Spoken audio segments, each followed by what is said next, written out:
Okay, guys. So the first technical skill that we'll kind of cover for getting better at writing is the use of an outline.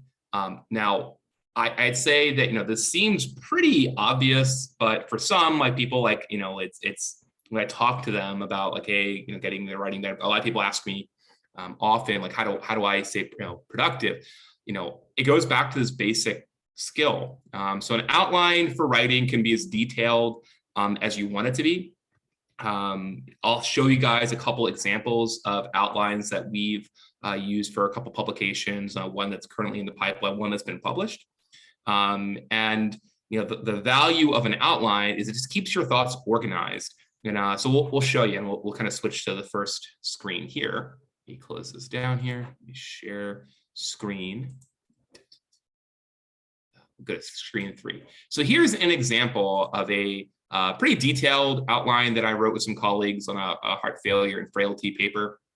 As you can see, we break it down individually by sections. As you see, we're using a cloud-based document editor using OneDrive. You'll learn a little bit more about that in a later video. But the value of this is just it breaks down kind of everything that we're going to put into a paper. And as you can see, we even include references that we probably utilize for this. Now, you could possibly take the lead and draft this by yourself or work on this collaboratively in your writing group.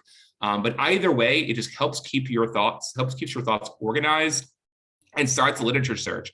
And as you see, like, we have full sentences written out. The value of that is those sentences easily turn into paragraphs turn into sections. So by being really structured, or at least just having some form of an outline, allows you to kind of get, again, probably the biggest barrier for most people is just getting words on paper. This is a really easy way to start because it's a little bit lower inertia because you're just putting sentences down. You're not having to fill out a full section of a paper, right? So, it's the old adage about how do you eat an elephant, right? One bite at a time. Starting with an outline, it follows that kind of same general approach. So, so this is an example of a lot more detailed outline. I'll show you another example, one that we utilize for a different paper.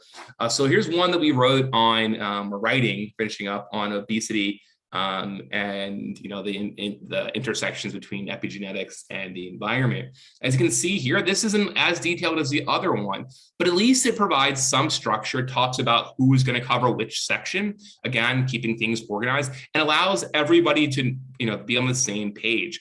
We also use the OneDrive format for this, so we could share it directly, so everyone kind of knew what was going on in that each individual section. So as you guys can see, outlines, there can be a lot of different formats. This is just two that I've utilized, again, a very detailed version versus a more loosely detailed version.